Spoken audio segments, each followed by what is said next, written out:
নমস্কার বন্ধুরা, শুভ সকাল। আমার ছোট চ্যানেলে সবাইকে স্বাগত। আমার এই ছোট ছোট ভিডিওগুলো যদি তোমাদের ভালো লেগে থাকে তাহলে সাবস্ক্রাইব করে আমার পাশে থেকো আর লাইক ও কমেন্ট করো পরের ভালো ভালো ভিডিও দেখার জন্য। গীতা আমাদের জীবনের একটা মূল্যবান পাঠ, কিন্তু আমরা এই ব্যস্ততম জীবনে প্রতিদিন গীতা পড়ে উঠতে পারি না। তাই আমার এই ছোট ছোট গীতার অংশগুলো যদি তোমরা প্রতিদিন শোনো তাহলে তোমরা একই ফল লাভ করতে পারবে। আজকের আমি তোমাদের গীতার 23 ও 24 নম্বর শ্লোক পড়ে শোনাব।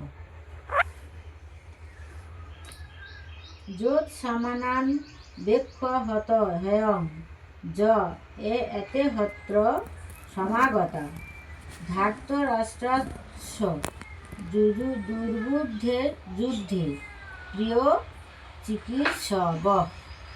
এর বাংলা মানে হলো, ধৃতরাষ্ট্রের দুর্বুদ্ধি সম্পন্ন পুত্রকে সন্তুষ্ট করার মানসে যারা এখানে যুদ্ধ করতে এসেছে তাদের আমি দেখতে চাই। তাতে ভগবান তাৎপর্য করে বলছেন, প্রচ্ছন্নভাবে সকলেরই জানা ছিল যে দুর্যোধন তার পিতা ধৃতরাষ্ট্রের সহযোগিতায় অন্যায়ভাবে পাণ্ডবদের রাজস্ব আত্মসাৎ করতে চেয়েছিল। তাই যারা দুর্যোধনের পক্ষে যোগ দিয়েছিল তারা সকলে অবশ্যই এক গোয়ালেরই গরু ছিল।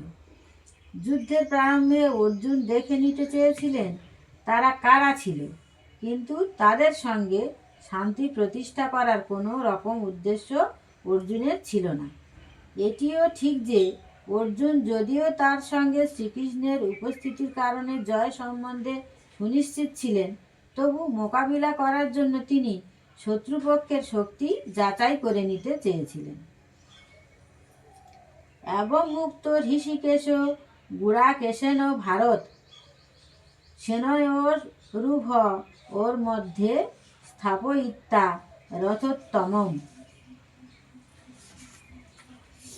এর বাংলা মানে হলো, সঞ্জয় বললেন, হে ভারত, অর্জুন কর্তৃক এভাবে আদিষ্ট হয়ে শ্রীকৃষ্ণ সেই অতি উত্তম রথটি চালিয়ে উভয় পক্ষের সৈন্যদের মাঝখানে স্থাপন করলেন।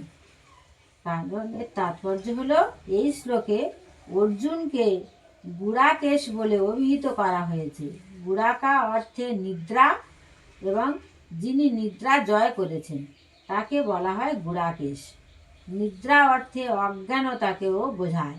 তাই শ্রীকৃষ্ণের বন্ধুত্ব লাভ করার ফলে অর্জুন নিদ্রা ও অজ্ঞানতা উভয়ই জয় করেছিলেন। শ্রীকৃষ্ণের পরম ভক্তরূপে তিনি এক মুহূর্তের জন্য শ্রীকৃষ্ণকে বিস্মৃত হতেন না, কারণ সেটিই ভক্তের স্বভাব। শয়নে অথবা জাগরণে ভক্ত ভগবানের নাম, রূপ, গুণ ও লীলা স্মরণে কখনো বিরত হন না। এভাবে কৃষ্ণ ভক্ত সর্বদাই কৃষ্ণ চিন্তায় মগ্ন থেকে নিদ্রা ও অজ্ঞানতা জয় করতে পারেন। একেই বলা হয় কৃষ্ণ ভাবনা বা সমাধি। ঋষিকেশ অথবা সমস্ত জীবের ইন্দ্রিয় ও মনের নিয়ন্তা হবার ফলে শ্রীকৃষ্ণ সৈন্যবাহিনীর মধ্যে অর্জুনের রথ স্থাপন করার অভিপ্রায় বুঝতে পেরেছিলেন। এভাবেই অর্জুনের নির্দেশ পালন করার পর তিনি বললেন। নমস্কার।